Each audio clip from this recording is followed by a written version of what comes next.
from Johannesburg. This is Tonight with Jane Dutton.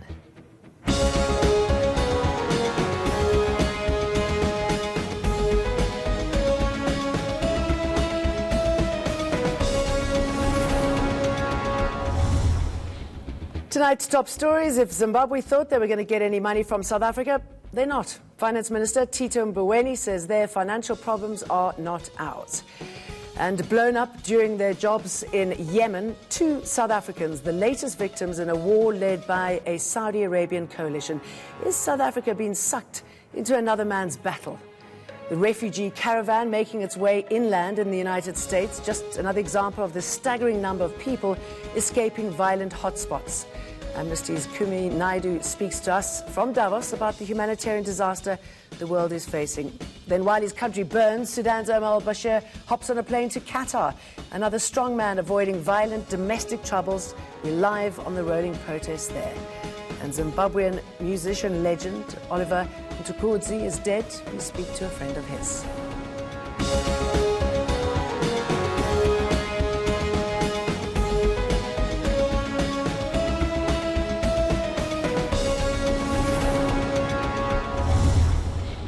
US Senate leaders agree to vote on 2 bills in an attempt to end the government shutdown. The spending bill includes funds for US President Donald Trump's Mexican border wall and another for extending funding for closed agencies until next month.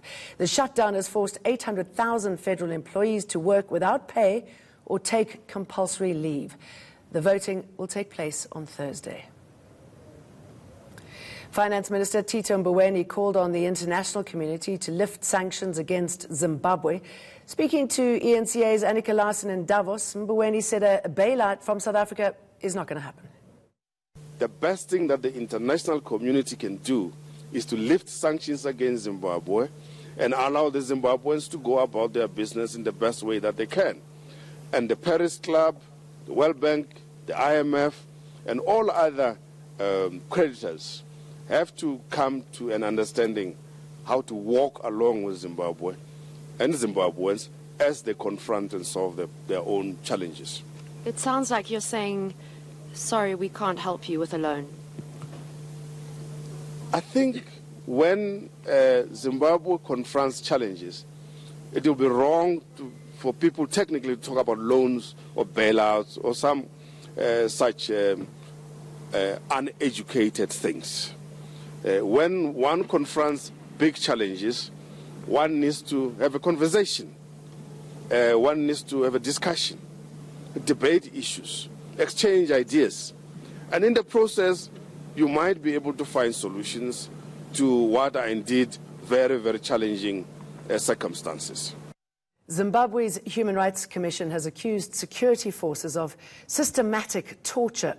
This happens as new reports emerge of soldiers beating people on the streets of Harare and Bulawayo last night. Police and military have denied accusations of excessive force, and President Emerson Mnangagwa has promised to investigate the crackdown.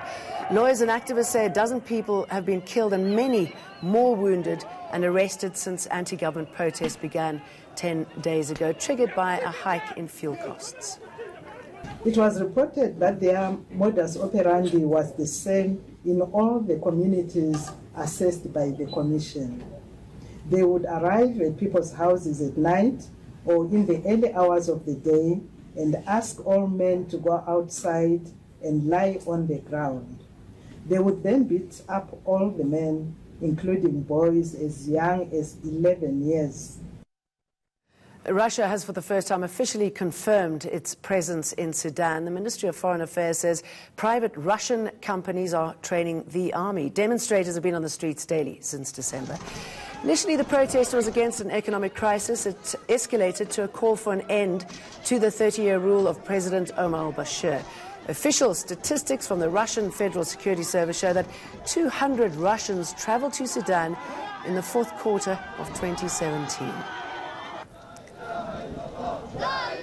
And Venezuelans are also back on the streets protesting. They want to force President Nicolas Maduro to step down.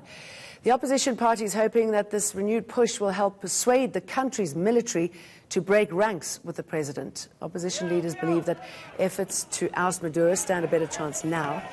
He was sworn in for a second term 13 days ago. Protesters say his government is collapsing under the weight of an economic crisis and is more isolated than ever. Images on social media also showed a statue of former President Hugo Chavez set alight in the town of San Felix. Still ahead, paying tribute to world-renowned music legend Oliver Mtukudzi.